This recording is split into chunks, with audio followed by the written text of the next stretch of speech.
Veja no ICL Notícias, segunda edição. Advogado do diabo. Em depoimento ao STF, ex-AGU diz que Bolsonaro questionou se havia como contestar eleição. O ultimato de Hugo Mota. Deixamos claro que o Congresso... Presidente da Câmara diz que deu 10 dias para a equipe de Haddad apresentar alternativa a aumento do IOF.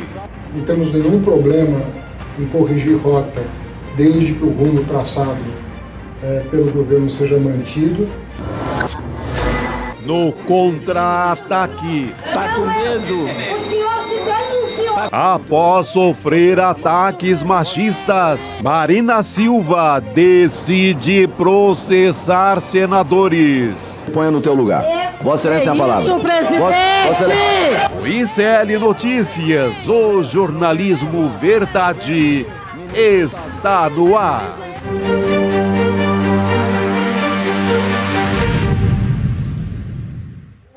Olá, boa tarde. Seja muito bem-vindo, seja muito bem-vindo. O ICL Notícias, segunda edição, já está no ar. Estamos ao vivo nos canais do Instituto Conhecimento Liberta, Eduardo Moreira, também no canal da Voz Trabalhadora no YouTube, na Pop TV no Rio Grande do Sul e também na Web Rádio São João, diretamente de Quixadá, da nossa gloriosa Belo Ceará. E você aí que tem o seu canal de YouTube, sua rádio comunitária, etc., pode também se juntar ao ICL, sabia? Bom, tá vendo? É bom ter Chico Sá aqui, E Juliano transmitir Medeiros, direto da sua cidade. que ele também Eu quero espalhar a rede, a palavra, né? Eu quero o Brasil inteiro. Eu quero o Brasil Por favor, inteiro entre em ouvindo contato ICL. com o ICL, faça como o pessoal de Quixadá, transmita também. É isso aí, Chico Boa, Sá. garoto! Começando com tudo aqui. Boa tarde para vocês. Boa tarde. Quinta-feira aqui. E a gente hoje já vai retomar os depoimentos, hein, de testemunhas do processo da trama golpista lá no Supremo Tribunal Federal. Então, a gente já está abrindo nesse ritmo aqui. Posso começar já? Por favor. Traga-nos as Vamos informações. contar quem é que foi ouvido hoje pelo É só o Supremo ICL que Tribunal está Federal? contando essa história e os bastidores dessa história. Então, Todos os dias, em todos os detalhes, né? Exatamente. Hoje a gente teve o Bruno Bianco, ex-ministro da Advocacia Geral da União. Já começamos já te contando tudo. Ele reconheceu, olha só essa história, segundo o depoimento do Bruno Bianco, ele reconheceu que o Jair Bolsonaro perguntou para ele se teria algum meio jurídico para questionar o resultado das eleições de 2022. Ele reconheceu, isso é uma coisa. Mas o Bruno Bianco, ele disse que essa pergunta foi feita durante um encontro ali na presença dos comandantes das Forças Armadas. Só que ele negou, olha que interessante isso, né? Ele negou que o presidente tenha proposto alguma alternativa legal. O que ele falou? Abre aspas para o Bruno Bianco. O presidente da República foi específico sobre como havia ocorrido o pleito eleitoral. Me perguntou se havia problema jurídico, se vislumbrava algum problema ou algo que eu pudesse ser questionado. Eu disse que foi absolutamente transparente e essas foram as minhas considerações. E o presidente, pelo menos na minha frente, se deu por satisfeito. É curioso, porque ele perguntou se tem algum meio jurídico, mas ele não propôs nenhuma alternativa legal. Mas, gente, só o questionamento já é absurdo, né?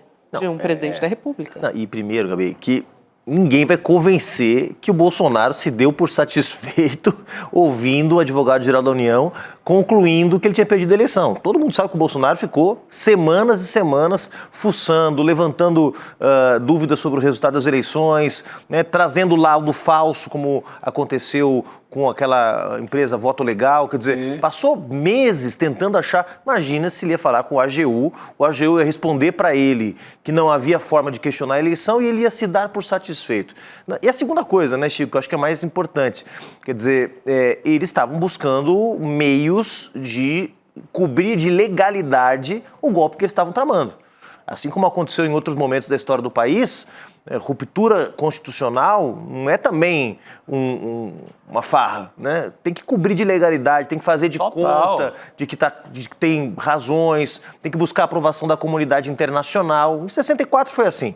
né? A declaração do Aldo de Moura Andrade, declarando vaga à presidência da República, o presidente do Senado, era uma forma de cobrir de legalidade aquela patifaria que estava sendo feita contra o João Goulart. E aqui o Bolsonaro estava tentando também, de alguma forma, encontrar uma brecha. E assim como perguntou para o Bruno Bianco, deve ter perguntado para muita gente qual era a brecha possível. Só para chegar mais perto, o que foram as tais pedaladas fiscais, a não ser uma busca de encobrir uma tremenda ilegalidade? Pegaram ali um artifício técnico, que nem era aquilo, depois ficou provado, mas pegaram ali uma firula e vamos embora, vamos derrubar a Dilma. Todo golpe tem uma moldurazinha de legalidade. É interessante esse aspecto que vocês trazem, meninos, até porque a gente tem o Bruno Bianco com esse depoimento, mas amanhã é muito mais bombástico, né? Amanhã, olha, quem tiver no ICL amanhã vai ter muito o que comentar, viu? Vai ser quente. Vai ter muito que comentar. No caso, não sou eu, né? A turma é boa, a turma que vai depois é boa. A Gabi queria muito estar amanhã, mas quem vai estar amanhã? Olha, Abre a lista. amanhã... Amanhã é semifinal de Champions. Só tem time grande. Pois tem time grande. Se eles forem mesmo, gente, mas tem previsão. Depois a gente até vai conversar com a Juliana Dalpiva, ela vai trazer mais detalhes sobre isso, hein? Então, atenção, gente. Fica com a tem gente. Bastidor aí, fica com a gente até o Ela final. acha que vai todo mundo? Ah, não vou contar. Vou Boa, esperar então ela espera contar. aí. Calma, que vai ter bastidor. Boa. Até lá. Mas teremos a previsão Valdemar Costa Neto, atenção, Ciro Nogueira, Tarcísio de Freitas e General Pazuello. Meu Deus do céu, abriram a porta do inferno. Nossa Senhora. Pelo amor de Deus, tudo de uma vez só? Tudo de uma vez. Meu Deus do céu, como é que deixam? Já podia botar todo mundo ali já no camburão e já condenar. Não. Olha, Ave gente, Maria. agora essa turma aí vai ter muito questionamento, né? O Tarcísio de Freitas, inclusive, já teve um dia que ele estava previsto para comparecer em um outro depoimento, né? Um outro dia de depoimento lá na primeira turma, e ele não foi, né? No fim das contas. Então, Ele vamos pode depor aguardar. do Palácio dos Bandeirantes, né? Do gabinete dele também, né? Via vídeo. Pode ser uma fórmula, mas afasta um pouco e manda ver. A defesa dele eu creio que assim, tudo que ele não pode fazer é vacilar com o bolsonarismo. Porque ele depende dos votos dele, do bolsonarismo, não só para a presidência da República, até para se reeleger em São Paulo, precisa também Claro. ao governo do Estado. Ele não tem vida própria ainda para se eleger a muita coisa. Então ele precisa ser fiel, cão de guarda do Bolsonaro e dizer que é um homem honesto, que nunca ouviu ele falar em golpe, que é um homem da paz, que nunca falou de vamos fuzilar a petralhada. Ele tem que dizer esse tipo de coisa. Agora, especificamente sobre essa lista, Chico, Gabi, tem pelo menos 2 nomes aí que podem ser mais decisivos, vamos dizer assim, para adicionar elementos, claro que são aliados do Bolsonaro, vão defender o Bolsonaro, vão jogar panos quentes, mas que vão ter que dar explicações um pouco mais detalhadas. O Pazuello, General Pazuello, deputado federal, ex-ministro da Saúde, quando aconteceu a trama do golpe aí no final do governo Bolsonaro, estava já um pouco afastado desse núcleo, né, núcleo mais duro do bolsonarismo, né? E o Tarcísio já estava aqui com campanha em São Paulo, enfim, estava como candidatíssimo em São Paulo. Agora, o Ciro Nogueira fez parte da coordenação da campanha do Bolsonaro. E passou a campanha inteira com aquela coisa irritante que vocês vão lembrar, era assim, o tic-tac, lembra? Botava um reloginho, tic-tac, algo vai acontecer, mais 72 horas. Então, isso pode ser considerado incitação também, né, algum tipo de ruptura, ele vai ter que explicar o que ele estava falando, qual era a grande questão que ia aparecer. E o outro, sem dúvida, é o Valdemar da Costa Neto, né? O Valdemar da Costa Neto, que já tem um monte de processo contra si correndo também, mas vem na condição de testemunha. É interessante, né? Porque o Valdemar Costa explicar. Neto é um dos poucos, talvez o único Esse é o grande homem de sorte do ano, né? Porque ele está metido até o pescoço na tentativa de golpe. Ele contrata, você falou aí daquela empresa que avaliava o voto. Legal, o voto legal. Ele contrata toda aquela patifaria para dizer que as urnas eram fraudadas. Ele faz parte integralmente... Usa dinheiro público do fundo partidário. Usa dinheiro público. Ele quem banca o salário da família Bolsonaro até hoje. Assim, ele está completamente dentro do golpe e a PGR livra a cara dele. talvez por um cálculo político, não sei. Esse é o homem de sorte. Ou outra coisa, a gente não sabe. Ou tem algo esperando aí para ele, algo então, guardado para ele. Ele, devia chegar lá, agradecer ao Supremo, de joelho, que não me colocaram nessa enrascada, e, sabe, fazer ali contar uma mentira rápida e ir embora. Pode ser, né, também. Pode ser que aconteça. Pode ser que aconteça. A gente vai ter que acompanhar para saber, mas a nossa equipe tá ali. Olha, a Heloísa Vilela tá assim, desde o primeiro momento do depoimento, ela tá lá acompanhando, né? Não tem transmissão, como o julgamento dos núcleos que a gente acompanhou. Aliás, a gente fez uma transmissão especial aqui no ICL e acompanhou. Agora, o depoimento é só para os jornalistas que estão credenciados, né? Então, a Heloísa Vilela está ali acompanhando a história sendo feita e a gente diariamente trazendo aqui também. Agora, a gente falava sobre depoimentos importantes e tudo mais. Tem um personagem importante também do núcleo principal, que é o Braga Neto. Sim. Ele está pedindo, né, aliás, a defesa dele, de novo, a soltura, a própria soltura. Então, pediu para o ministro Alexandre de Moraes, é a 4ª vez que os advogados do Braga Neto estão pedindo para ele sair da cadeia, alegando que não tem motivo para ele continuar lá. Então, ele que é o ex-vice do Jair Bolsonaro, ele está preso desde dezembro por suspeita de obstrução nas investigações. E na semana passada, o Alexandre de Moraes ele negou o 3º pedido da defesa, então é bastante recente também. E o Xandão disse que os motivos para a prisão continuam existindo, sim. Interessante essa história, Chico, porque ontem mesmo a gente falava, Juliano, sobre como o Bolsonaro em breve pode ser enquadrado também numa tentativa de obstrução de justiça, porque está ligando para o general Mourão, aqui para dar um exemplo que saiu na coluna do Igor Gadelha, ligando para o general Mourão para dizer como é que ele tem que se portar, o que ele tem que falar no depoimento ou não, o que ele não pode implicar, o próprio Bolsonaro. Então, existe aí essa energia, né? Esse sentimento no ar, e o clima está posto. Pintou a ideia de obstrução de justiça, né? Em duas pontas, né? Essa questão de orientar o depoimento do Mourão, talvez porque bateu alguma dúvida na cabeça dele, que o Mourão é meio fanfarrão, pudesse soltar uma coisa ou outra. Aí ele foi lá adestrar o general. E, num segundo momento, o financiamento dessa campanha, contra o STF. Ele financia via Pix, pede Pix ao povo de fé, que para mandar um Pix para o Bolsonaro, o que tem na cabeça de uma pessoa dessa? Essa altura do campeonato, né? Pelo amor de Deus. Então, ele financia a moradia do filho nos Estados Unidos, nessa campanha para tentar desmoralizar o STF. Aí é outro ponto da obstrução. Não, motivo para cadeia não falta, a gente sabe.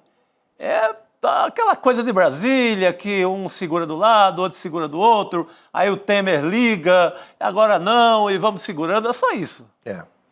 O que chama atenção é exatamente isso que o Chico está mencionando, porque, veja só, certamente a prisão do Braga Neto está bem fundamentada. Quer dizer, imagina se o ministro Supremo ia mandar prender um um candidato a vice-presidente da República e ex-ministro, né, sem ter um embasamento concreto de como ele estava promovendo essa obstrução da justiça ou interferindo nas investigações. Agora, chama atenção que seja só ele, porque de fato não é possível acreditar que foi só o Braga Neto que ligou para o Mauro Cid, que tentou colher informação, né, que tentou de alguma forma combinar o jogo com o Anderson Torres, com Ramagem, etc. É impossível acreditar que só o Braga Neto tenha feito uma estupidez dessa, que Bolsonaro não tenha feito, que Valdemar não tenha feito, né, e outros tantos. Então, o que chama atenção é por que só o Braga Neto. Eu quero todos em prisão preventiva, tá? Quero deixar claro aqui que acho que todos eles podem influenciar nas investigações, todos eles podem, de alguma forma, trazer dificuldades para o trabalho da justiça. Mas que só o Braga Neto esteja detido nesse momento realmente chama atenção. Não parece muito isonômico, considerando as razões. Que se é obstrução de justiça, ou pelo menos estava todo mundo até outro dia, ligando um para o outro, tentando combinar depoimento. Quer dizer, eu acho que, de fato, aí é nisso que a defesa do Braga Neto está se apoiando para pedir sistematicamente a sua libertação, né? Muito bem. Muito bem. Eu posso virar a página aqui para a gente também trazer outra notícia importante, porque depoimentos a gente vai continuar acompanhando. Vamos falar sobre isso mais para frente, daqui a pouquinho, na verdade. Então, vamos trazer aqui uma outra notícia a respeito do emprego, né, ou do desemprego. O emprego formal bateu recorde histórico em abril. Então, a notícia, a gente está trazendo aqui a manchete do nosso site. Vou abrir aqui para também ler o título para vocês. O IBGE, taxa de desemprego estabiliza e emprego formal tem recorde histórico em abril, que era essa que estava aqui, agora sim, na nossa página principal. Então, a taxa de desemprego ficou em 6,6%, para trazer os dados direitinho para você, no trimestre de fevereiro a abril. E a gente vai dar uma olhada no histórico dessa taxa durante o governo Lula. Então, a taxa de desemprego, desde abril de 2023, depois a gente tem, você vai vendo ali, acompanhando, né, tem uma, né, vai descendo ali a linha, e depois a gente tem em janeiro de 2024 uma subida, né, uma leve subida, depois queda de novo. Janeiro de 2025 a gente tem uma mudança e agora a gente teve essa queda, indo de 7% para 6,6%. Então, acho que a gente tem um cenário aqui interessante para analisar, né? No que está afetando também, acho que isso é importante da gente olhar também, no que está afetando ali por trás esses números, né? Eu acho que você queria trazer um aspecto aqui importante, né? Que a gente falava aqui nos bastidores antes de começar, né, Juliano? A gente comentava. Primeiro, bom, o gráfico deixa claro, né?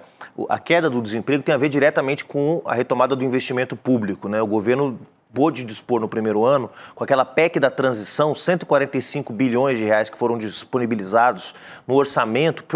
Tem um paradoxo no Brasil, né? O presidente assume com o orçamento aprovado pelo Congresso anterior, né? Sim. Então, houve ali uma negociação na transição e foi disponibilizado um orçamento extra, digamos assim, extra-teto de 145 bilhões. Isso foi decisivo, porque induziu a economia, gerou obras públicas, investimento público direto foi decisivo para que o desemprego caísse.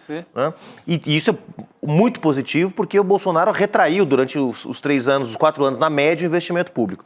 O segundo aspecto tem a ver com como que o mercado está reagindo, né, Gabi? Porque é aquela gritaria, tem muita gente empregada. O Armínio Fraga chegou a dar uma entrevista mencionando que o bom para o Brasil seria 6 anos de congelamento do salário mínimo para poder segurar o poder de consumo e com isso conter a inflação.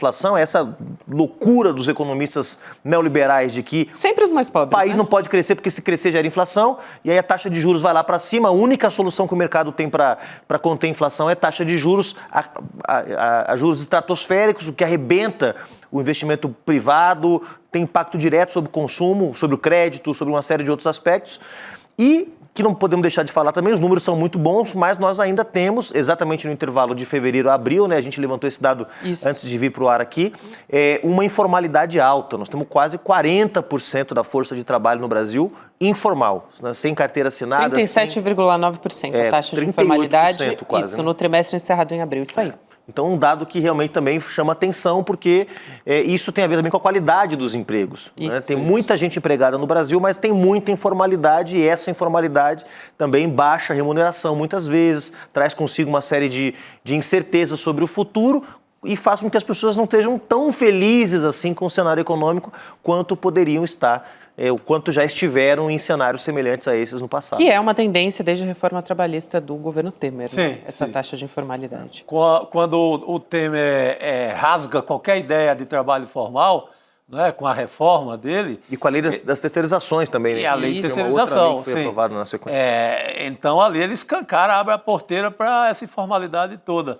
Mas você pega os números gerais do governo, são muito bons, né? Hoje saiu também o superávit de 17,8 bilhões, que toda a imprensa chamou de superávit do governo central. Nessa hora não entra Lula na manchete. Quando a notícia é positiva, é governo central, administração federal. Só é Lula no título quando, se fosse negativo, aí ia aparecer lá. Governo Lula apresenta déficit de tanto. Isso é uma boa observação para a gente ficar atento ao mundo de como a imprensa dá as manchetes do governo Lula. Mas os números em geral, né, macros, assim, todos são muito bons. Não chegou ainda a percepção como o governo imaginava. Por conta de uma inflação que agora que vai ladeira abaixo, porque o IPCA do mês também já indica que a inflação vai para o buraco, mas não chegou ainda na massa, né? Tem ainda bastante tempo, tem mais de um ano para a eleição, de chegar essa sensação, ser traduzida ali na mesa do trabalhador, esses números que a gente começa a ver agora. E a grande aposta, né, só para encerrar esse tema da economia aí, que não é o tema mais atraente aqui do jornalismo. Mas é bom, porque a gente nunca fala, né? Mas é importante, é importante. Isso afeta diretamente o trabalhador, a vida de todo né? mundo, claro. A gente também fica falando só do julgamento do Bolsonaro, enquanto o que está mexendo também com a percepção de muita gente sobre o governo é a economia. Tem a ver com a aposta que o governo fez sobre a isenção de imposto de renda, né? É a grande aposta do governo na agenda econômica e já tem relator, a comissão especial está instalada, já ocorreram 2 reuniões da comissão especial que está analisando essa proposta na Câmara, o relator é o Arthur Lira. Agora tem um climão, nós vamos analisar na edição de hoje ainda, a relação com o Hugo Motta, com o Davi Alcolumbre. O clima no Congresso deu uma primeira azedada desde que o Hugo Motta e o Davi Alcolumbre assumiram a presidência da Câmara e do Senado. E esse desde clima... as viagens com o presidente Lula e tudo mais. Japão, viagem por aí. O trem de viagens do Lula, o Lula Tour, mas também, quer dizer, de alguma forma, esse abalo nas relações, como a gente vai analisar na edição de hoje, pode também dificultar aquela que é a principal medida do governo para aliviar o bolso do trabalhador, né, e da classe média baixa, que é a isenção de imposto de renda para quem ganha até R$5.000. Né? Muito bem, então a gente tem que acompanhar também esses números, importantíssimo aqui, essa sua fala sobre como a gente tem que olhar para uma proposta que é importante, não é importante para o governo, né? É importante para a sociedade brasileira, para o país, é isso. Para continuar chegando números melhores. E ficar de olho no Banco Central, porque eu acho que isso é importante. Quer dizer, o Galípolo, o Chico mencionava aqui fora do ar, né, Chico? Quer dizer, o Galípolo tudo foi igual, uma indicação do presidente e a gestão da política monetária é idêntica, né? E há muitas pessoas no próprio governo, no PT, na base de apoio ao governo, no pessoal, criticando, e com razão, porque a política de juros do Banco Central é rigorosamente... Está na hora de descer, de derrubar esses juros também. Tudo mudou e nada mudou, né? É meio por aí, essa história. Bom, gente, olhando um pouquinho para cenário internacional também, já que a gente está falando aqui, agora há pouco a gente estava falando da extrema-direita, né, e tal, a gente tem que dar uma olhada no cenário internacional também, porque a gente vem acompanhando nos últimos dias como isso está ameaçando até o nosso judiciário brasileiro. Então, a gente tem atualização sobre o governo Donald Trump, então o judiciário estadunidense, vamos olhar bem com calma essa história, porque é um pouco confusa. Então, vamos lá, que o judiciário lá dos Estados Unidos recuou na derrubada das tarifas recíprocas do Trump, que é essas que você está vendo aí na sua tela. Quando o Trump apareceu, né, segurando essa tabela gigante ali na Casa Branca, fez um show midiático e tal. Então, em abril, o Trump tinha emitido decretos de uma tarifa mínima, que é aquela de 10% a todos os produtos importados, e outras que, dependendo do país, podia chegar ali até 50%.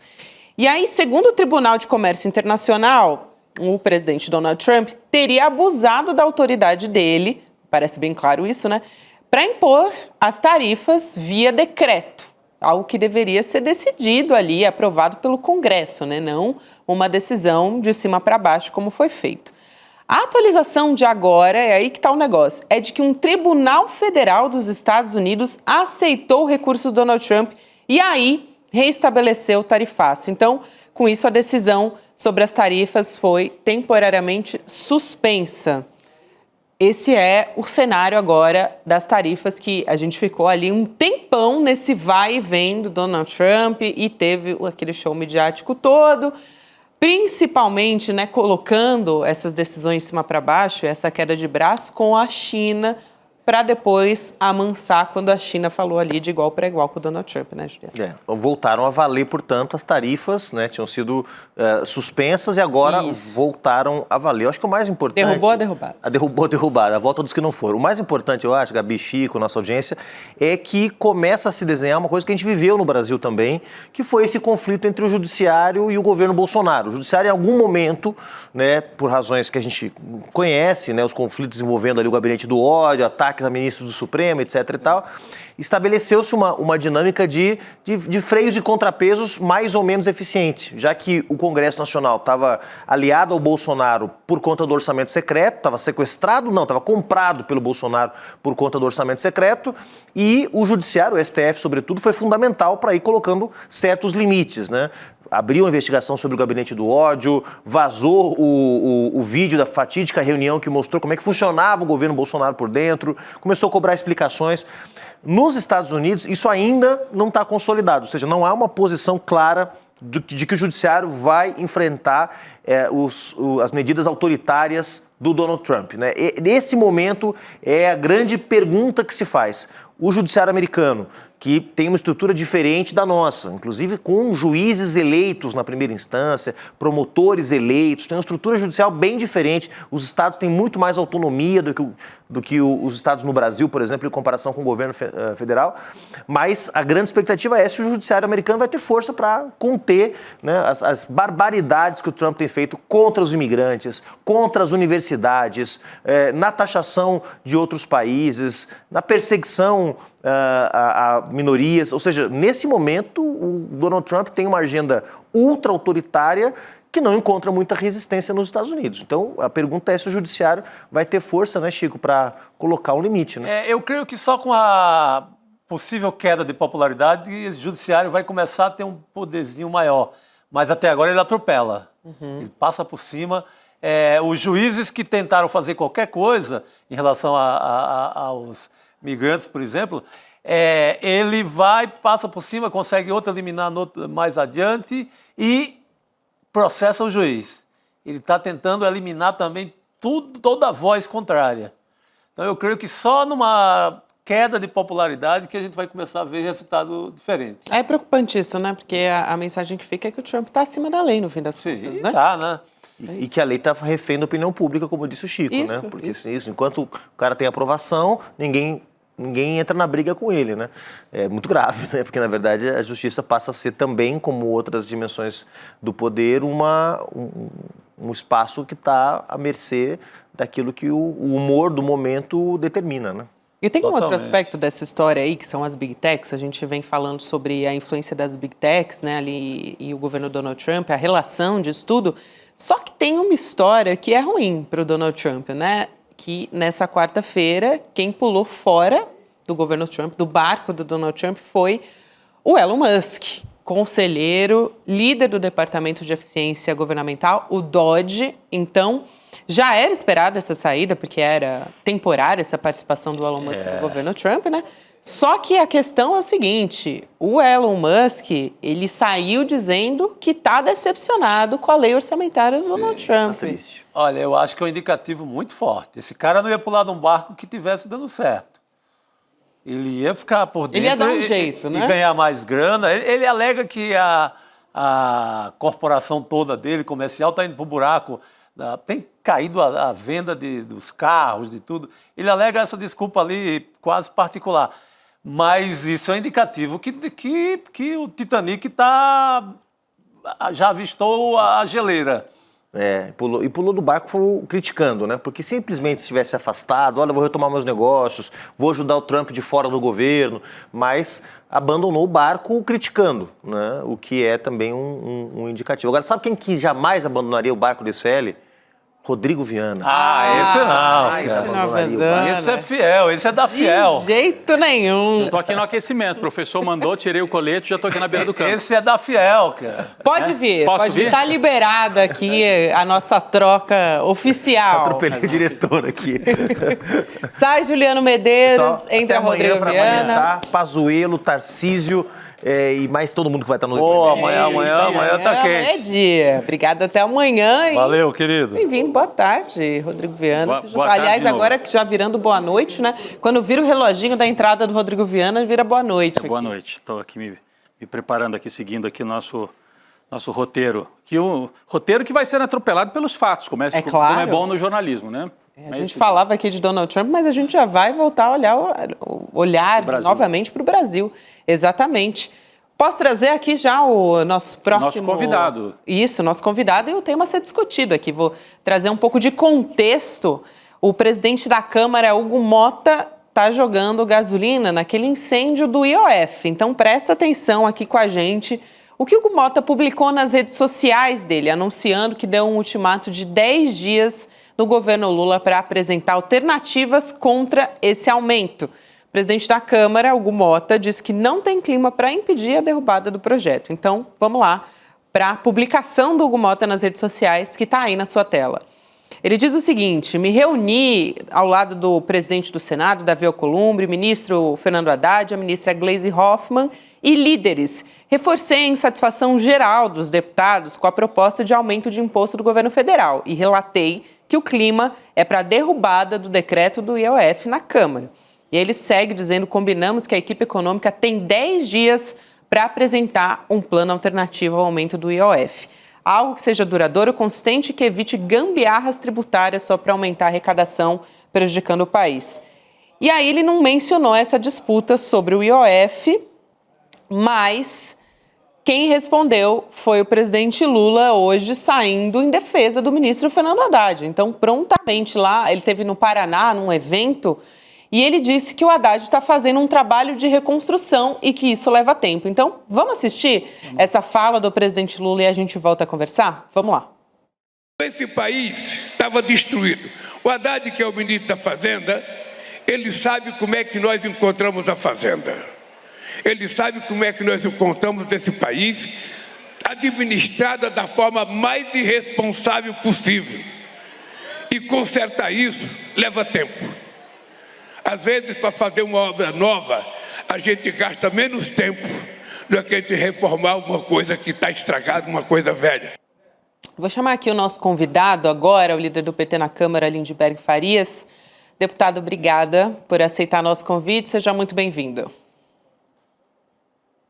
Carolina, é um prazer estar aqui. Gabriela. Rodrigo. Gabriela. O Gabriela, desculpa. Imagina, desculpa, Carolina Gabriela. Brígido já vem conversar com a gente aqui. Pô, desculpe aqui, Gabriela, que me brifaram aqui. Chico Sá, um abraço, Chico. Desculpa. Abraço, valeu. querido. É isso, Não, porque a Carolina está chegando. Ela está chegando, deve estar até Vem nos daqui a pouco. bastidores já com a gente, inclusive. Vamos lá, deputado. Eu quero te ouvir a respeito dessa história, dessa publicação do Hugo Motta, na verdade. Quero dar a oportunidade, para a gente começar a nossa conversa, do senhor responder ao Hugo Motta, porque ele está sugerindo a revisão dessas isenções fiscais e reforma administrativa também, mas chama atenção aqui os termos que ele usou, né, o Hugo Motta, presidente da Câmara. Ele disse que são gambiarras do governo e também defendeu o que ele está chamando aí de medidas estruturantes como saída para o equilíbrio das contas públicas. Então, queria te ouvir a respeito desse posicionamento do presidente da Câmara dos Deputados. Olha, aqui no Congresso, sempre tem uma reação quando tem taxação dos mais ricos. Aqui tem uma história sempre que acaba penalizando os mais pobres. Primeiro, deixa eu contestar um argumento que estão batendo novamente. Da gastança do Poder Executivo. A gente escuta isso todo dia. Gabriela, eu sei que o Rodrigo e o Chico acompanharam muito quando eu fui contra até o arcabouço, que eu dizia que era muito rígido o aperto fiscal, que podia prejudicar programas sociais. Eu ia por um outro sentido. Eles falam de gastança. Você sabe o que aconteceu na questão fiscal? Olha, a gente tinha um déficit de 2,3% do PIB em 2023. Caiu para 0,09% do PIB. Foi uma economia muito grande. Nós estamos entre os países do mundo. Somos o terceiro com maior aperto fiscal. Para vocês terem uma ideia, as despesas eram 19,5% do PIB em 2023, cai para 18,8%. Então o governo e o Haddad fez um esforço muito grande. Responsabilidade fiscal tem que ser um compromisso de todos os poderes.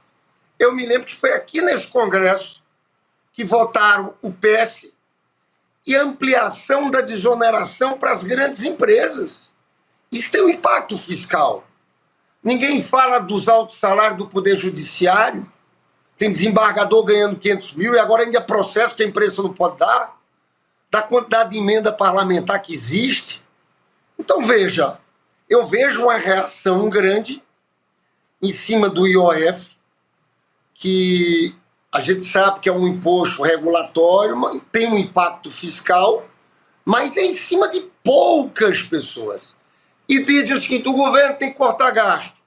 Na verdade é o seguinte, se derrubarem o IOF, se aprovarem esse PDL aí, que querem aqui, sabe o que vai acontecer? O governo vai ter que cortar mais 20 bi, vai ter que contingenciar, vai ser de programa social, vai ser da saúde, vai ser da educação. Então, na verdade, o debate é o debate que sempre houve no país. Quem paga a conta disso? De certa maneira, me parece que essa fala do Hugo Motta é o Hugo Motta falando, ou melhor, é o mercado financeiro falando pela boca de Hugo Motta. Totalmente. Ele que em alguns momentos tem sido até um parceiro do governo, dos setores democráticos, na questão assim, de impedir a anistia ou de não ceder totalmente às pressões dos bolsonaristas. Mas no debate econômico me parece que é isso, né? Você tem o Centrão, que é alinhado com a Faria Lima. A gente viu o Ciro Nogueira outro dia aqui em São Paulo falando que ia fazer de tudo para não taxar os mais ricos na questão do imposto de renda. Então como é que sai desse imbróglio? Você tem aí 100 votos bolsonaristas que são sempre contra o governo e mais os 250 do Centrão que nesse caso preferem ir com o lado do mercado financeiro. É essa a leitura? Quer dizer, é o Centrão ou é o mercado financeiro falando através do Centrão nesse embate aí de Hugo Motta com o Haddad e com o governo federal? Não, o mercado financeiro tem muita força aqui. Agora, o que é que eu acho da proposta do Hugo Motta? Que o governo tem que entrar e discutir pontos que são importantes que ele lança. Então, primeiro, quando ele fala que nós temos que discutir uma agenda estratégica, ok, e vamos entrar nos pontos. Só que primeiro é preciso que todo mundo saiba que não tem como tirar o IOF agora sem cortar 20 bi. Porque qualquer lei que seja aprovada de receita é só para o próximo ano, dependendo da lei, daqui a 90 dias. Então, primeiro, não pode ameaçar votar esse PDL. Quanto à agenda de médio e longo prazo, tem pontos importantes que ele lança. Quando ele fala corte de benefícios tributários, ok, nós temos mais do que acordo. Nós fomos contra ampliar aquela desoneração. São 800 bi de benefício tributário no país. Se corta 10%, então estamos falando de 80 bi, é muito importante. Então tem uma parte dessa agenda que a gente concorda. Perfeito. Outra parte não. Eu sou contra desvincular saúde e educação. Nós temos um caminho longo. Desvincular saúde e educação vai ser terrível. Está nessas propostas. Nós vamos ser contra isso aqui. Reforma administrativa. Gente, o governo já mandou a questão dos militares, não foi votado aqui. Super salário dos judiciários. Se for a reforma administrativa para isso, concordamos. O problema é que, no geral, eles acabam querendo acabar com a estabilidade do servidor. Isso só facilita para o prefeito demitir pessoal concursado para botar carro comissionado dele. Então, veja, acho que o governo não tem que encarar esse debate da agenda estratégica que o Hugo propõe, que o Alcolumbre propõe, como algo negativo por si. Pode ser uma janela de oportunidades também. O que eu não aceito, eu rebato aqui, é essa tese, que é o governo gastador, como se os outros poderes não tivessem nada a ver com isso. Ah, nós não temos nada a ver com isso, nós somos os bonzinhos. A tese é furada, né? E até, o Chico, eu quando falava daquela coisa do arcabouço, eu fico muito preocupado, porque agora teve o IOF, mas tem um corte de 30 bi também. Esses cortes são ruins, né? Esses cortes são ruins. Não é justo aumentar os cortes. O Haddad falou ontem que se for cortar, tirar o IOF, o que vai acontecer é um shutdown, que é um termo que os americanos usam lá para o orçamento norte-americano, é quando tem a paralisação de serviços públicos. Você para tudo. Então, é grave. Eu acho que esse debate vai ganhar força aqui. Vai surgir o debate um pouco sobre o rumo do país, o debate estratégico. eu espero que não seja ponte para o futuro que teve lá no Temer. Meu Deus, eu comecei a rezar desde já, viu, deputado? Quando fala naquela ponte para o futuro, meu Deus do céu. Era a pinguela para o desastre. Era pinguela. Deputado, mas esse debate já está um pouco também contaminado com a eleição, né? Porque você vê um Hugo Mota ali falando, parece com postura de primeiro-ministro, falando de gambiarra. Gente, quem fez mais gambiarra, orçamento secreto, uma patifaria sem fim, foi o Congresso. E os precatórios que o Paulo Guedes pedalou no governo passado também. Exatamente, então fala com aquela arrogância, impondo, né, tentando fazer verdadeira a tese do mercado financeiro, a tese de toda a mídia brasileira, né, que é um governo gastador. Até que ponto isso já está um pouco contaminado com a eleição, hein, deputado? Tá grande. Eu inclusive digo o seguinte, o presidente Hugo Mota tem sido aliado em questões importantes. A gente não votou aqui o projeto da anistia. Sim. Tem temas e temas aqui. Eu falo para essa turma do Bolsonaro que eles não têm moral alguma para falar de responsabilidade fiscal. Vocês lembram da gastança deles naquele último ano de eleição? Sim, a tal a tal da PEC kamikaze, lembra? Claro! Essa turma que fala... Eu vejo agora, Chico, eles falando do IOF. Você sabe quanto é que era o IOF de cartão de crédito para viagem internacional no governo Bolsonaro? Cartão de crédito, cartão de débito para quem viajava? 6,38. Aí, o que o Paulo Guedes fez? Ele decidiu baixar no governo depois. Quando estava acabando o governo, eles lançou um decreto dizendo assim, em 2023 tem que reduzir para 5,38, em 2024 para 4,38, e 2025, 3,38. Ou seja, no dele ele não baixou. Sabe quanto é que o governo fechou? 3,5 abaixo do deles, né? Então, eu encaro o seguinte aqui.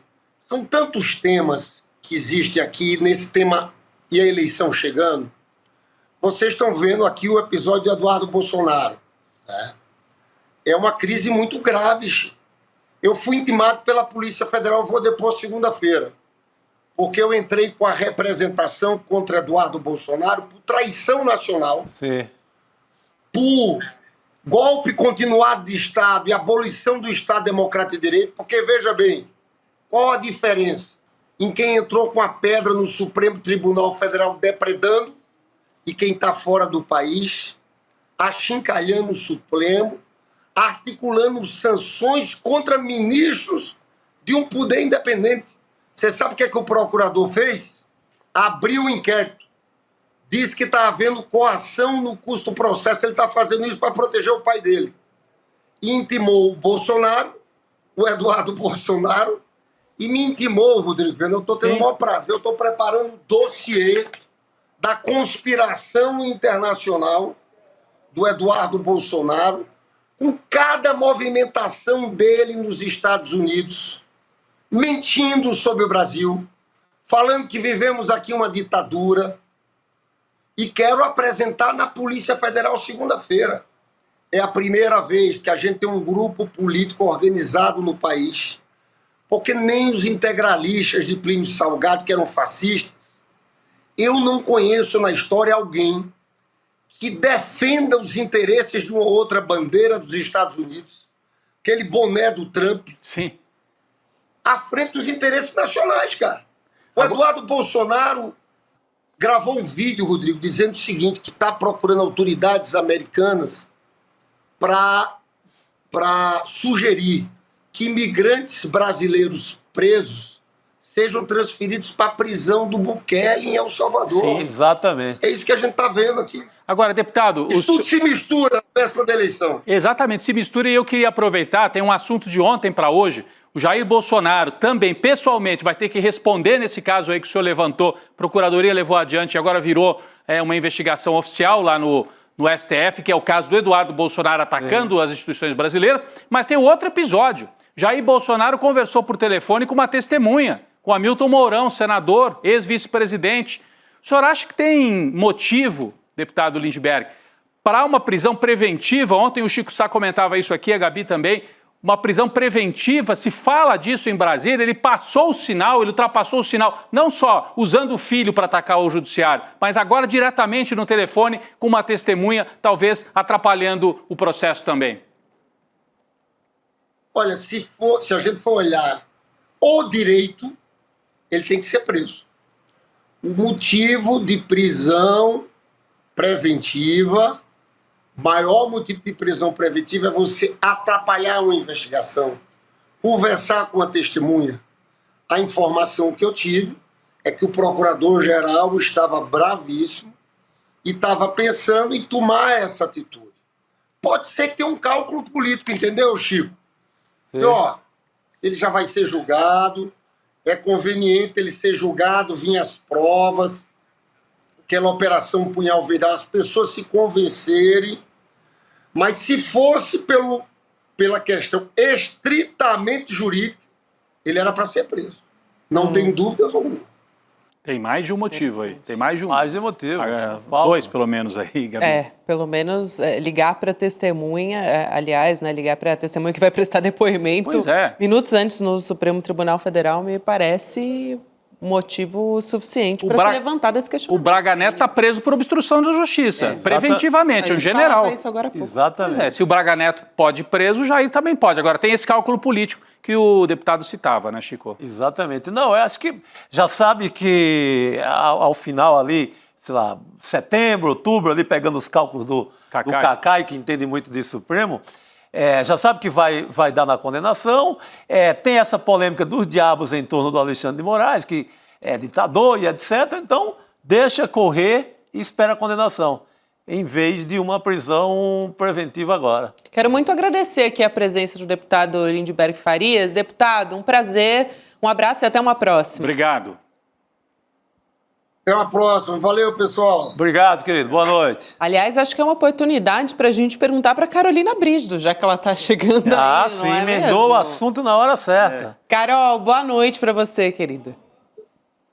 Boa noite, Gabi. Boa noite, meninos, e a todos que nos acompanham hoje.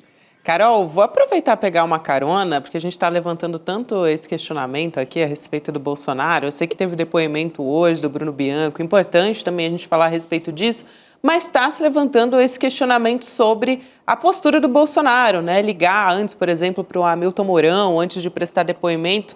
Tudo isso seria motivo suficiente?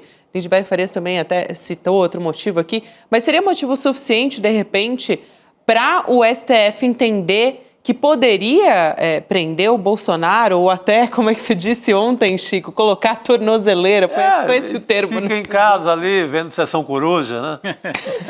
Bom, dá para entender, né, Carol? Dá para entender por esse caminho. Dependendo do teor da conversa, né, que eles tiveram, é claro que pode ser, sim, considerado um tipo de interferência, tipo o que você vai falar no depoimento, como que vai ser, como a gente, tipo, combinar estratégia, esse tipo de coisa, pode ser considerado, sim, uma forma de intervir na investigação. E essas interferências indevidas em investigação, elas são uma das causas previstas na legislação que podem ensejar a prisão preventiva de um investigado.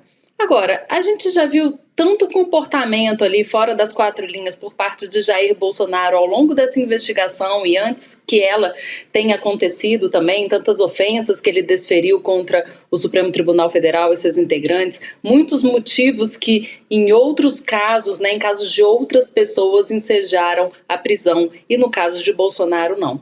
Então, a minha aposta é que o Supremo continue mantendo o pé no freio em relação à prisão do ex-presidente, porque isso, por outro lado, poderia gerar uma certa comoção e é justamente isso que Bolsonaro quer, né? Ele quer ser o protagonista desse caso e não perder a relevância política, muito embora ele esteja processado no Supremo Tribunal Federal por essa trama golpista. Então, a minha aposta é que não vai haver prisão agora, mas cabeça do ministro Alexandre de Moraes, a gente não tem como prever exatamente como as coisas vão acontecer, né? Exato. E a Gabi foi falar na prisão do Bolsonaro e até engasgou.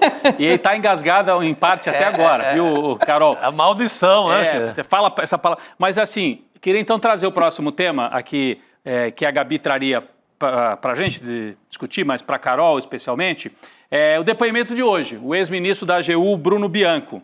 O Supremo ouviu, né, o ex-ministro da Advocacia Geral da União, do Bolsonaro, e ele confirmou, reconheceu que numa reunião lá no Palácio, na véspera da transição para o governo Lula, o Bolsonaro perguntou, queria saber, afinal, tem alguma forma da gente contestar o resultado das urnas?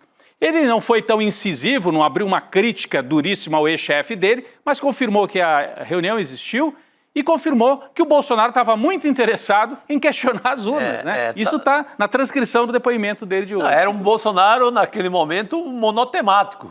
Pois é. Samba deu nota só falava, tem uma chancezinha para nós aí, só falava nisso, né? E até a transcrição, Carolina, aí passando para você comentar, que a Heloísa Vilela acompanhou lá de dentro, transcreveu para a gente.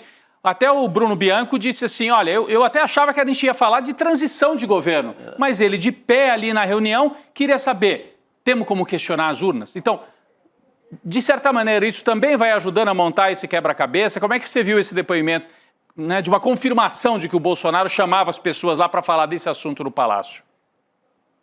Rodrigo, parece que ele falou sobre isso com geral, né? Chamou todo mundo do governo, todo mundo das Forças Armadas, porque todo mundo está confirmando isso, né? Então acho que fica muito ruim para Bolsonaro, as chances dele se livrar desse processo e esse processo encerrar com a absolvição dele é nula, porque assim, tem muitos elementos de prova.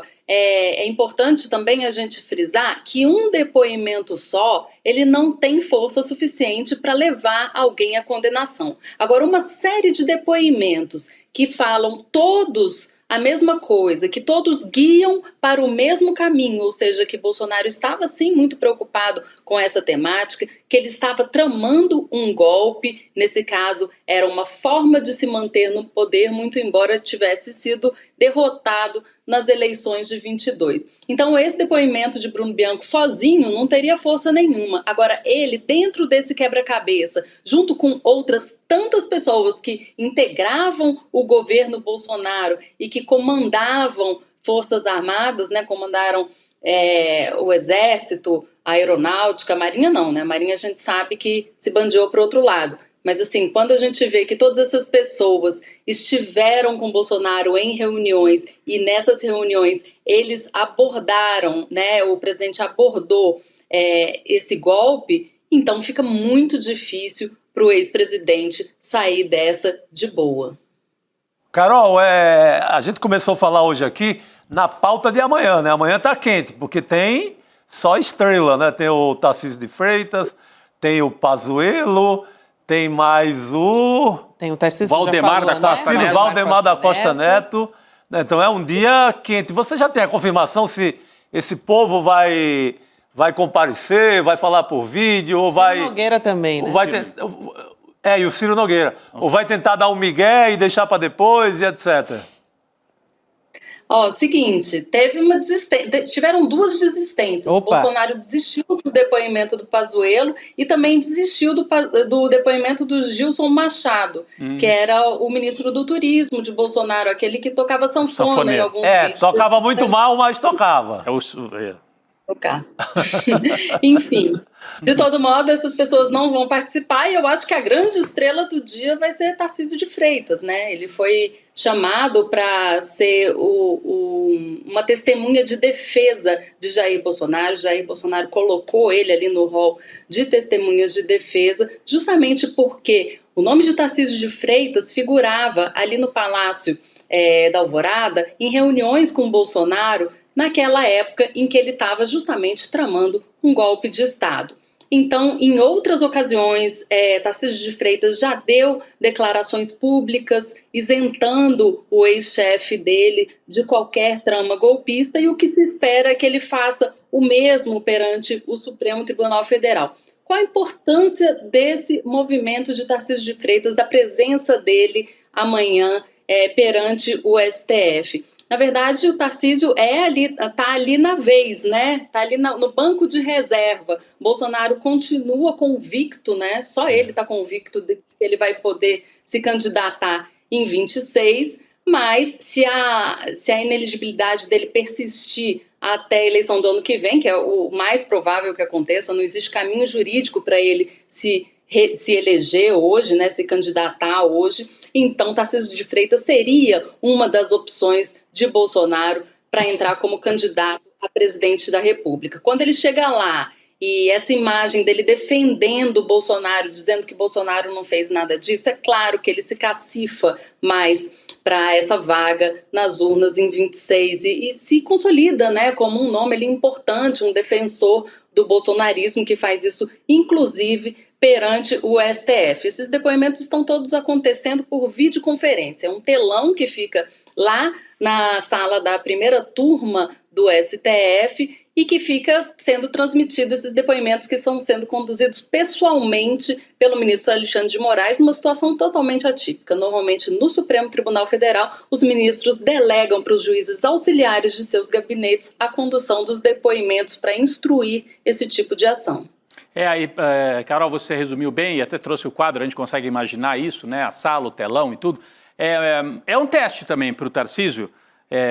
Eu diria que é um teste para os dois lados até. O Tarcísio, como é que ele consegue mostrar que ele é fiel ao Bolsonaro, então ele não pode trair o Bolsonaro ali, dar nenhuma escapada, escorregada que permita, enfim, prejudicar ainda mais o Bolsonaro, né?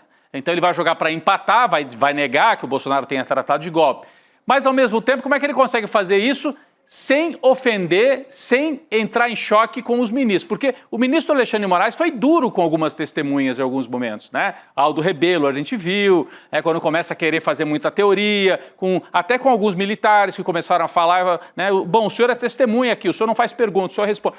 Vamos ver como é que vai ser a relação. Para mim também é um teste, ver se o Tarcísio vai ser mais bem tratado pelo Supremo, por uma parte dos ministros e tal, do que outras testemunhas. É um teste, amanhã vai ser um teste importante.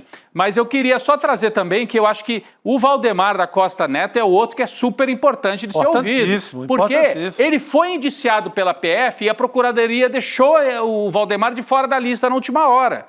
E quem é que contratou a turma para questionar a urna? Foi o partido. Claro. Foi encontrada a minuta de golpe na sede do partido. O Braga Neto tinha uma sala na sede do Partido Liberal. Então, ele tem muito o que explicar, né? E, aliás, é muito estranho que o Valdemar da Costa Neto não esteja no rol dos denunciados, esteja apenas como testemunha, já que ele foi indiciado pela polícia lá no começo, Chico. Era só uma observação complementar ao que falou a Carol também. É o grande homem de sorte do ano nesse caso, né? Porque ele escapa, não há, assim, eu não vejo razão, a não ser um cálculo político, alguém que fala no ouvido de um e acaba poupando o outro, coisas que são bem típicas de Brasília, porque não há razão técnica para estar fora. Ele contrata o Instituto Voto Legal. Exato. Sabe, que seria o principal argumento técnico para desmoralizar as urnas. Uhum. Então não há razão para o senhor Valdemar estar fora dessa. Eu acho que ele tem que ir bem quietinho e não fazer de conta que nem está lá.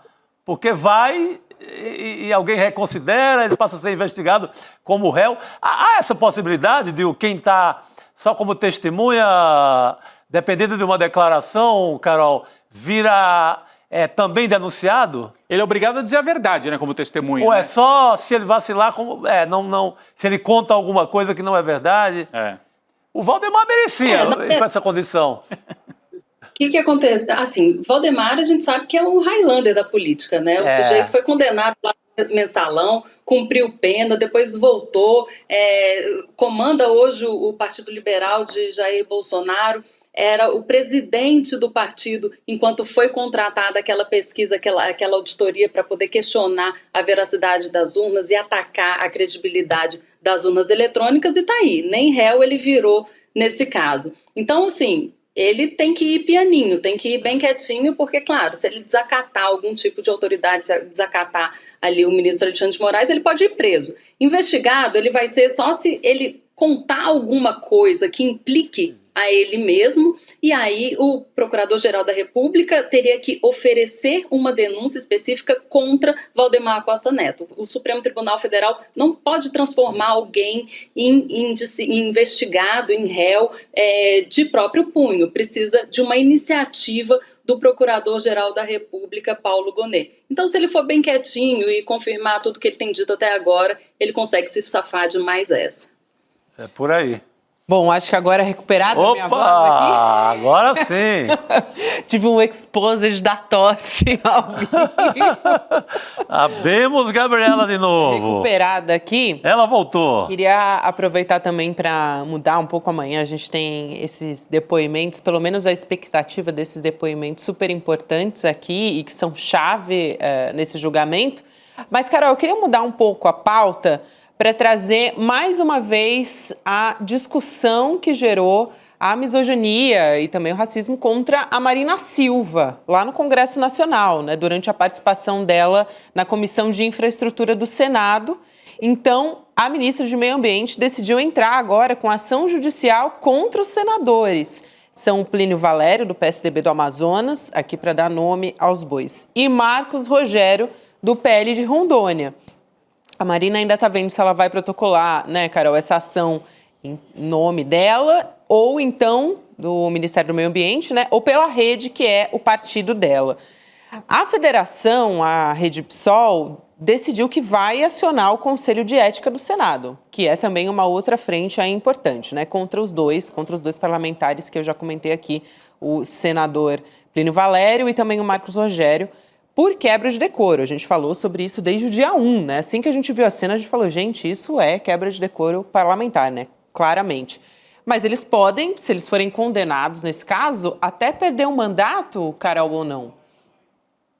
Sim, podem perder o mandato, sim. O que é interessante nesse caso é que eu conversei com algumas pessoas da rede, dirigentes da rede, que é o partido da Marina, e também assessores da Marina Silva, e me explicaram o seguinte: esse processo não é sobre esse caso específico que aconteceu lá no Senado nessa semana, são sobre ataques sistemáticos que a ministra vem sofrendo, tanto de congressistas, contra de outros políticos, né? A gente tem visto esses ataques de uma maneira muito frequente. O próprio Plínio Valério, esse senador que atacou a ministra nessa semana, ele já tinha falado em uma outra ocasião que tem vontade de enforcá-la.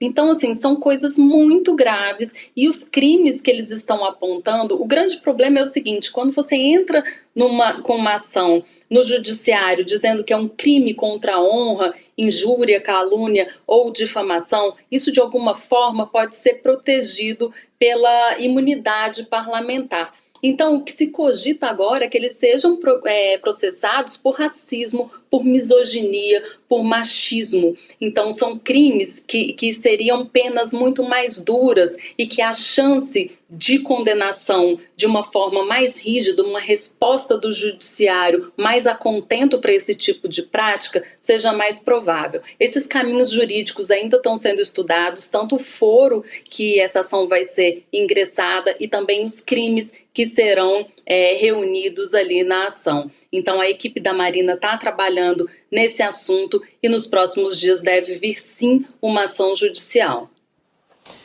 Muito bem, Carol. A gente espera que tenha um desfecho, alguma consequência, né, depois de tudo isso que aconteceu, porque, de fato, não foi só uma comoção nas redes sociais, né? É uma ministra de Meio Ambiente que foi atacada por dois senadores anteriormente. Um deles já tinha até ameaçado enforcá-la, né, Rodrigo? A Carol estava até lembrando esse episódio, né? Plínio Valério, né? Esse Plínio Valério que tinha feito essa observação. Até foi o que motivou a saída dela, de fato, da comissão, né? Porque ela disse: se o senhor não me pedir desculpas, eu vou sair. Até tem essa dúvida se vai processar, quem vai processar é a Marina, pessoa física, ou o Ministério, porque esse infeliz desse senador disse: eu respeito como mulher, mas não respeito como ministro. Se você dividisse a pessoa no meio, como é que é isso? Eu não sei bem como é que é isso. Mas, assim, então tem essa dúvida do ponto de vista estratégico, acho que jurídico até, se vai ser um processo movido pela Marina Silva ou pelo Ministério, até os dois. Eu não sei se poderia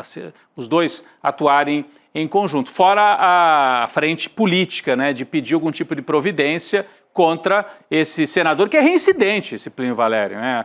Diz que tinha vontade de enforcar, que história é essa? Assim, a extrema-direita é isso, né? Eles vão normalizando esse tipo de afirmação, Chico, por isso que é grave. Nada aconteceu quando isso foi dito, né, sobre o enforcamento, então agora parece que eles escalaram ainda mais, né, em meio à comissão.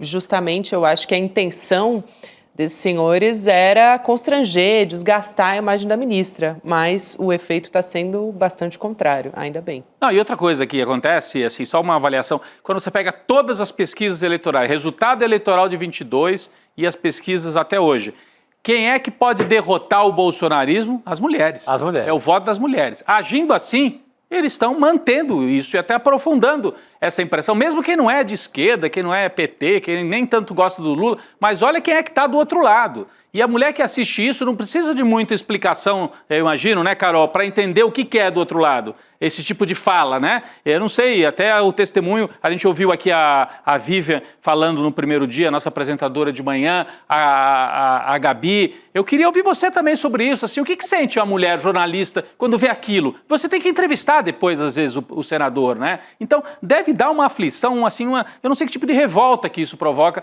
nos homens também, mas mais ainda nas mulheres, eu imagino, né? Isso dá uma revolta na gente, porque assim, não tá fácil ser mulher, né, no Brasil. Nunca foi, e agora a gente está em 2025 e a gente vê assim, cenas medievais, né?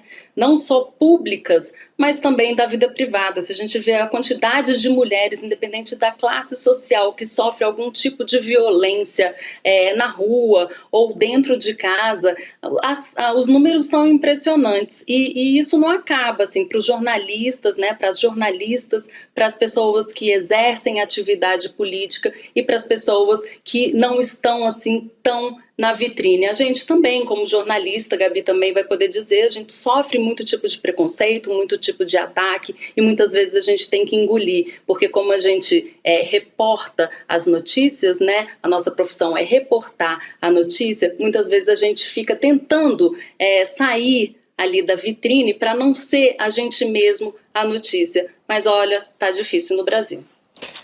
Cara, eu concordo com você 200%, viu? Obrigada demais por hoje, querida. A gente se fala ao longo da semana. Aliás, vamos falar ainda muito por conta desses depoimentos no Supremo Tribunal Federal, que a Carol está acompanhando também junto com a gente. Valeu, querida. Até a próxima. Valeu, obrigado. Um beijo grande. Tchau, queridos. Um beijo para vocês. Obrigado, querida. Boa noite. Aliás, talvez quem está nos acompanhando aqui tenha percebido que mudou alguma coisa no cenário, né? Entrou uma cadeira a mais.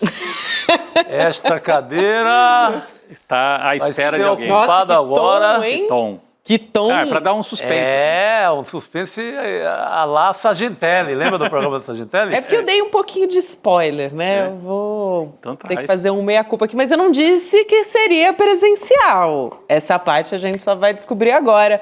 Chamar a Juliana Dalpiva aqui para sentar junto com a gente. Ju, pode vir aqui, fica à vontade, acomode-se, a mesa também é sua. Eu disse, a Juliana Dalpiva vai vir comentar os depoimentos daqui a pouco, mas eu não falei que seria junto com a gente, sentada aqui. Olha aí, Boa a gente noite. A gente está na mesma paleta aqui, no rosinho vermelho. Boa noite, meus queridos. Boa noite. Bom, vamos lá, né? Eu tive que dar esse pequeno spoiler, então você vai ter que contar pra gente o que esperam os depoimentos de amanhã, né? Que é um dia um tanto quanto bombástico, assim. A gente estava agora há pouco conversando com a Carol Brígido. Ela até excluiu um dos nomes que a gente estava aqui na expectativa de prestar depoimento amanhã, né? O Pazuello. O Pazuello houve uma desistência. Mas ainda tem Valdemar da Costa Neto, Ciro Nogueira e também Tarcísio de Freitas. É verdade, é um dos mais aguardados, até a gente falava agora. Então, queremos saber aqui o que você tem de informação. Gabi, olha, informação temos. Eles devem comparecer, tá? Acho que é a primeira questão que tem essa questão de, às vezes as testemunhas não vão, às vezes elas vão. Então, eu acho que o primeiro ponto para esclarecer aqui para nossa audiência é que esses depoimentos devem acontecer, né? Eles não vão faltar. Inclusive porque eles estão arrolados pelo próprio Bolsonaro. Então, o que eu ouvi conversando hoje com pessoas próximas ali ao núcleo do Bolsonaro é que jamais o Ciro Nogueira, o Tarcísio ou, enfim, né, o próprio Valdemar vai negar um pedido que é feito pela própria defesa do Bolsonaro. Agora, o que é que eles têm a acrescentar em termos de fatos para o que o Bolsonaro foi acusado? Nada, né? Basicamente, não tem nada para se apontar. Então, eu acho que é mais uma questão de quase que aquela testemunha de caráter, né? Que é, o senhor já viu o ex-presidente fazer alguma menção a não receber, enfim, né, a minuta, ou se ele falou em dar golpe. Porque aí entra, né? Até eu acompanhei alguns dos depoimentos, a situação já estava clara para mim desde a delação do Cid. Eles não vão usar, Rodrigo, Gabi, Chico, essa terminologia quando estão discutindo, né? Claro. Ele não vai dizer, eu vou dar um golpe. O Bolsonaro não firmava isso assim, nem os generais, nem os kids pretos. Na cabeça deles, eles estavam lá dentro dessa lógica radical, extremista, agindo em prol do país, né? Na cabeça maluca deles e criminosa, maluca, mas criminosa também, é assim. Então, eles não estavam usando essa terminologia. Eles provavelmente serão muito pouco questionados pela acusação, né? Pela PGR, até porque não tem muito a acrescentar. É mais, assim, para circunstanciar alguma coisa ou outra. Eles sequer são colocados, essas pessoas, né? O Ciro, o Valdemar, o Tarcísio, os pontos-chave de fato de acusação, o nome deles não apareceu. Depoimento do general Freire Gomes, depoimento do brigadeiro Batista Júnior. Em nenhum momento o Ciro Nogueira é citado, o Valdemar é citado, o Tarcísio é citado. Então, assim, eles nada têm de fato a acrescentar para a denúncia, a não ser o Bolsonaro dizer que teve uma conversa lateral. É tudo lateral, não tem nada central, né? Então, assim, eu acho que é um último dia de fechar os depoimentos dessa fase.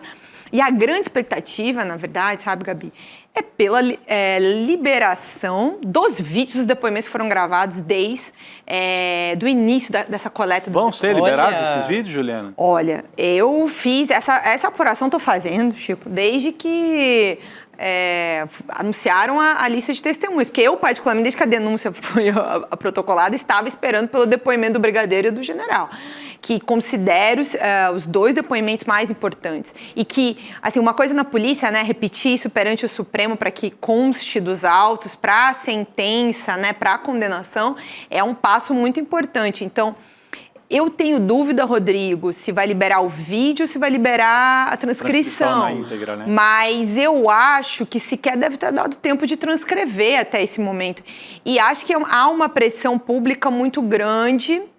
O processo é público, então, assim, tanto é público que a gente pode ir lá assistir o depoimento, e o que nos foi informado era que não podia liberar o vídeo para não ajudar ali combinação de testemunho, o que me pareceu na prática uma grande balela, porque a gente noticiava tudo, então não tinha muito como evitar, né? Os principais pontos foram colocados. Agora, então... Mas deve liberar, sim. Deve liberar. Agora, então, menos ainda, né? Se esse era um fator complicador, agora menos ainda, né, Chico? Porque a imprensa inteira já noticiou, a gente fala sobre isso. É a alegação técnica, né? Que nessa fase, se eu defendo... Sei lá, se eu defendo o Braga Neto, eu não posso ter acesso ao que testemunhas de outros falaram. Gente, está escancarado, não tem isso. A imprensa acompanha e divulga, né? Não tem mais essa razão. Tem que transmitir, tem que tornar público. Eu tenho uma outra curiosidade também, mas acho que você não vai ter a resposta, mas o que vai acontecer com o Paulo Figueiredo? Que ele é denunciado... Seria o núcleo 5. Né? Ele sozinho é o núcleo 5. Todo mundo, né? As pessoas foram, viraram réus, menos 2, e o caso dele ficou parado até agora. E ele continua insuflando lá dos Estados Unidos contra o Supremo, fazendo manifestações contra o Supremo Tribunal Federal. Será que ele vai ser julgado à revelia, como se diz aí? Eu acredito que sim. Não sei se já, né? Porque assim, são algumas etapas, né, Rodrigo? Não chegou ainda a avaliação da denúncia contra o Paulo Figueiredo. Pois é. Então, a denúncia me parece que deve ser, sim, avaliada à revelia, sim, sem apresentação de defesa. Agora, o próximo passo, que é o julgamento, efetivamente, né, da condenação, é que aí a gente vai ter que ver. Agora, ele também, ele também é mais lateral ao caso, né? Ele está oferecido à parte em função de uma série de questões, mas a gente não pode perder de vista o centro da coisa. Sim. O núcleo 1, né? Que é o que importa. Mas me parece que o caso vai tramitar e não me parece que ele vai voltar dos Estados Unidos, porque essa gente não é dada a responder, né? Até porque vai responder o que e como. Esse é o ponto, né? Vai dizer o quê? Tá tudo muito claro, descrito, delineado, provado. Paulo Figueiredo, eu estou falando aqui como se todo mundo tivesse intimidade, né? É o neto do ex-ditador, do ditador João Figueiredo, que trabalhou supostamente como jornalista na Jovem Pan. O Alexandre de Moraes diria pseudo-jornalista. Pseudo-jornalista, foi assim que ele Não se sou referiu eu, ao Paulo Figueiredo, e que teria ajudado a disseminar as notícias que interessavam para o núcleo golpista, ajudando a passar adiante exatamente as teses que eles queriam, usando o microfone de uma concessão pública. Exatamente. Que é a Rádio Jovem Pan, isso que é grave também. E agora Tem um processo, a Jovem Pan responde um processo do Ministério Público Federal por causa disso também. E agora o Paulo Figueiredo está junto do Eduardo nessa campanha para desmoralizar o STF. O STF, o Procurador-Geral, por isso que eu acho que ele é um personagem lateral na trama do golpe, mas ele tem um papel central não diria, mas importante na agitação política que continua lá dos Estados Unidos. Dissemina, né? Continua. Ele está ali procurando esse papel, de ser um dos porta-vozes desse grupo. Inclusive agora, do lado de fora, né, tentando fazer parte dessa articulação golpista internacional, porque eles continuam tentando contra a democracia brasileira agora de fora dos Estados Unidos, né? Não à toa essa semana também Eduardo Bolsonaro entrou na mira do Supremo Tribunal Federal. Isso. Bom, gente, vamos falar sobre o Império Malafaia? Sim, o personagem importantíssimo aí também da extrema-direita, né? Então, por isso também Juliana Del Piva está aqui. A gente tem falado todos os dias sobre a estreia do documentário, que é daqui a pouco, 8 horas da noite. Antes de trazer o trailer, queria que a Ju comentasse um pouco aí sobre a expectativa, como é que tá o documentário, o que as pessoas podem esperar, porque é inédito, né? Mas a gente aqui nos bastidores, eu ainda não assisti, mas Juliana assistiu, enfim, se envolveu em todo o processo. Veja, olha que sacanagem a gente fez com a Gabi, né? A Gabi participou da produção, a Gabi participou do podcast, né? Ela esteve com a gente, alguns episódios eu ouvi abrilhantando toda a nossa edição e também, assim, acho que é importante dizer, mais do que ali as narrações que ela fez, ela também foi uma grande conselheira desse caminho todo da produção, indicando cada pedaço, assim, para que a gente pudesse construir. Então, se vocês gostaram, vocês curtiram, tem muito dedo da Gabi também. Obrigada. Nesse trabalho. E o que eu vou adiantar? Né? É curioso juntar uma edição que era de áudio, né, de um roteiro que foi construído para ser um podcast, mas que também foi pensado em vídeo. E aí tem um pouco de Cristiano Botafogo com o DNA do ICL nessa construção. Então, assim, temos ali nosso querido editor de áudio, que é do Medo e Delírio. Mago dos áudios. Mago dos áudios, com pitadas de humor e ironia muito certeiras.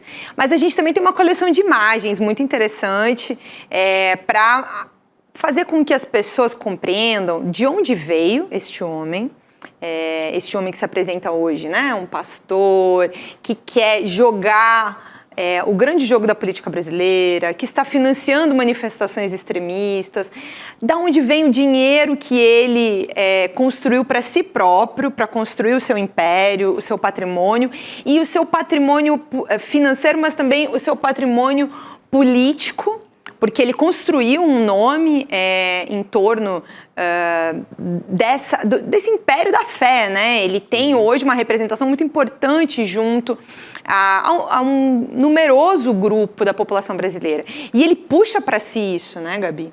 Ele puxa para ele esse discurso em defesa do Bolsonaro, em defesa dessas teses golpistas, mas misturando também, em vários momentos, com a religião, a igreja que ele comanda. E aí tudo é uma mesma coisa, Rodrigo, né? É tal de jatinho que está no nome da associação, do dinheiro que vem da igreja, que é da associação, e tudo é ele que manda, e os carros que ele usa. Então, assim, tudo é ele que comanda, mas nem tudo está no CPF dele. Em resumo, é por aí. E eu acho que a gente conseguiu puxar essas relações e construir uma compreensão para que as pessoas entendam quem é o Silas Malafaia de verdade. Que é uma das frases que o Igor tanto fala no podcast ao longo do tempo, que eu acho que é o que traduz mais esse trabalho, esse projeto como um todo. Apresentar para você que está acompanhando a gente quem é o Silas Malafaia, da onde ele veio, como é que ele montou esse patrimônio dele e também para onde ele vai. Ou seja, o que é que ele quer disso para o futuro sem Jair Bolsonaro. Qual é o projeto, como diz? Aí, Rodrigo, eu vou ter que economizar, dizer que eu tenho essas respostas. Tá lá no documentário. Tá no documentário e também tá no 4º episódio do podcast. Que ainda não saiu. Que estreia também depois do documentário. Vai estar disponível para os nossos assinantes. Quem não assinou ainda a nossa newsletter, ela é gratuita, tá lá no site do ICL, é só colocar o seu e-mail lá, você vai receber o link para ouvir o podcast. E amanhã, para quem não fizer a assinatura. Mas, gente, assina lá, dá o joinha no nosso canal, dá a nossa avaliação no Spotify, porque é importante, esse é o nosso primeiro trabalho desse, a gente quer fazer outros. Isso aí. E quanto mais vocês curtirem e acompanharem, também entrega melhor, para mais pessoas conhecerem esse trabalho. A gente está feliz demais, que já tem mais de 1.100.000, né? Uma coisa só no maluca. podcast. Então, só no podcast, mas esperamos todos vocês hoje à noite para que venham conhecer a história de Silas Malafaia. Eu queria trazer um gostinho para as pessoas, trailer, né? Vamos trazer o trailer e a gente volta a conversar. Vamos lá? Bora. Talvez você não saiba, mas a figura do Malafaia carrega muitas contradições. A principal delas está na vida financeira dele.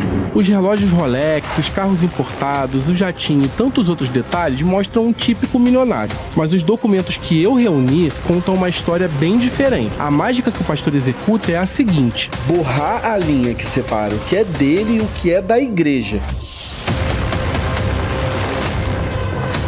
Você quer saber o quê? O que você quer saber?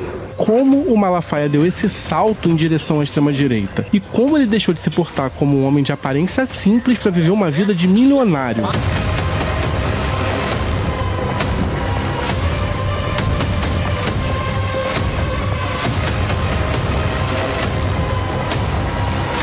Posso cravar isso por causa de um outro documento que permanecia escondido até hoje e eu vou revelar para você com exclusividade. Não faz isso não, cara. Entender quem Silas Malafaia é de verdade. Vocês estão com informação aí que eu tô até admirado. Informação, gente. Tô até admirado. A gente não aguenta, né? Toda vez que esse áudio vai pro ar, a gente... Pra mim podia ficar rodando em looping. Eu tenho um aquele. agradecimento especial, Malafaia, por ter enviado esse áudio. Porque realmente, assim, quando ele... a gente conversou com ele em 2 momentos diferentes, né? E esse áudio ele mandou quando a gente conseguiu, já fechando a matéria, ter todas as questões, últimas questões para enviar para ele. E aí ele mandou esse áudio. Quando eu ouvi ele, assim, eu falei assim... Gente, ele resumiu muito do trabalho, tá? Até o Malafaia está admirado com o tanto de informação que o Igor conseguiu reunir, sabe? Então, minha gente, imagina vocês como vocês vão ficar depois Aliás, disso. o Igor também está aqui nos estúdios. Ele vai estar aqui 8 horas da noite, junto com o Eduardo Moreira. Do então Juliana e Igor. Isso. E Cristiano Botafogo também vem. Nossa, essa adorei. Que maravilha. Aliás, queria só aproveitar para lembrar que hoje, exatamente no dia que o documentário vai ao ar, o ICL atingiu 1 milhão. 1 milhão de inscritos no canal ICL, porque o Eduardo Moreira já tinha um pouquinho mais. Agora batemos 1 milhão de inscritos, né, durante o N1 de manhã. Ou seja, é um dia muito especial pra gente. 1 milhão no podcast, é a semana do milhão, né? É a semana do milhão. E aí o Edu, aliás, o ICL, mas o Edu tinha prometido anunciar assim, tem uma surpresa aí, que ele vai anunciar durante a conversa com a Juliana, com o Igor, né, para comemorar 1 milhão de inscritos no nosso canal, Gabi. É bom demais. Eu queria aproveitar, assim, 1 minutinho que a gente tem nesse final, mas também para contar para as pessoas, e acho que você pode falar um pouco sobre isso, Ju, porque assim, muita gente ouviu o podcast e acha que, eu prefiro o áudio, então eu já ouvi o podcast. Só que tem coisa que tá no documentário que não tá no podcast, né? Então por isso é interessante também acompanhar a estreia do documentário. Tem algumas novidades também, mas eu acho sobretudo que a montagem, a construção, ela é um pouquinho diferente. Com certeza. E aí permite que as pessoas também entendam melhor alguns trechos da história, seja no podcast, seja no documentário. Então, assim, acho que o documentário reúne a gente conseguiu fazer um resumo que tá um pouco mais interessante para quem não viu nada ainda, por exemplo. Quem não viu nada e quer começar a entender a história, aí vai ver o documentário e depois vai querer ver o podcast. Eu acho, tá? Eu acho Legal isso. E quem ouviu o podcast até aqui vai ter a possibilidade de ver essas cenas e um pouquinho mais, porque é outra coisa também. É uma experiência, a experiência sonora, ela é diferente da experiência visual. E a gente está falando de números, né, também. Então, eu acho que quando a gente tem o documentário... De documentos. De documentos. O Chico, ele é o fã do documentário, por exemplo. Sim, se tivesse que escolher, mas eu gosto dos dois. Mas se tivesse, assim, com a faca no pescoço, documentário ou podcast. Eu já iria no podcast também. E eu diria mais também, porque, assim, quem ouviu o podcast não viu ainda as imagens da entrevista que eu fiz com o Malafaia. Algumas coisinhas a gente trouxe aqui no N1, devagarinho. As reações, a expressão. Mas tem mais no documentário e também vai ter para a plataforma do ICL, para os nossos assinantes, a íntegra da entrevista também vai estar disponível. Vão poder assistir toda a entrevista, tem 1 hora de entrevista. Então, material de novidade é o que não falta. Olha, gente, então, É como o nome diz, é um documento sobre um personagem que se tornou central na extrema-direita do Brasil. Assim, eu acho que a gente já expôs todos os motivos e um pouco mais do porquê que vale a pena a gente acompanhar o documentário daqui a pouco, às 8 horas da noite, né? Daqui a pouquinho. A gente vai lançar agora, para quem está nos acompanhando, uma contagem regressiva ali de 1 hora. Então, é o tempo suficiente para você dar uma pausa, acabou o N2, vou dar uma respirada, tomar um café, jantar, né, enfim... E volta para casa às 8 horas, assiste o documentário, acompanha a conversa, vai valer muito a pena. É isso aí, documentário mais a conversa ao vivo. Não, e a novidade, que o Edu vai anunciar. O Edu vai anunciar. Por 1 milhão, por 1 milhão. São as, ele já trouxe. Que eu saiba, mais de uma. A equipe de marketing lá do Jaco estava preparando assim, um pacote gigante de coisa para oferecer para quem for acompanhar o evento. Legal. Então, e vocês vão conhecer o Botafogo, o Cristiano Botafogo. Que é o mago do som, e muita gente não viu a cara dele ainda, então é a chance, né? Esse foi o easter egg, então. Chico Sá, Rodrigo Viana, Dinandal Piva. Vamos nessa? Vamos lá. Por favor. Vamos acompanhar. Boa noite para todo mundo. Boa noite, gente. Chegou o dia. Depois de 1 ano de investigação e análise de mais de 30 mil páginas de documentos, a gente vai contar para você o que o Silas Malafaia tentou esconder durante vários anos sobre o patrimônio dele. Eu tô falando dos valores que ele recebeu da igreja, das viagens de jatinho e dos carros importados. O documentário Império Malafaia estreia hoje, às 8 horas da noite, aqui no canal do ICL. Olá, olá, olê, olê, olê, olá. Eu sou o Lindener Pareto, historiador, e tenho um convite especial para vocês para acompanharem o Provocação Histórica aqui nos canais do Instituto Conhecimento Liberta. Toda quarta-feira, às 7 da noite, logo após o ICL Notícias 2ª edição, convidados e convidadas que ajudam a gente a pensar o passado, a criticar o presente e a projetar alternativas de futuro para um Brasil diferente, para um mundo diferente. E se no cotidiano dificílimo do trabalho você perdeu o episódio inédito, não se preocupe, você pode assistir também toda quinta-feira a reprise, logo após o Rolê ICL, ao 12h30. Venha pro Provocação Histórica.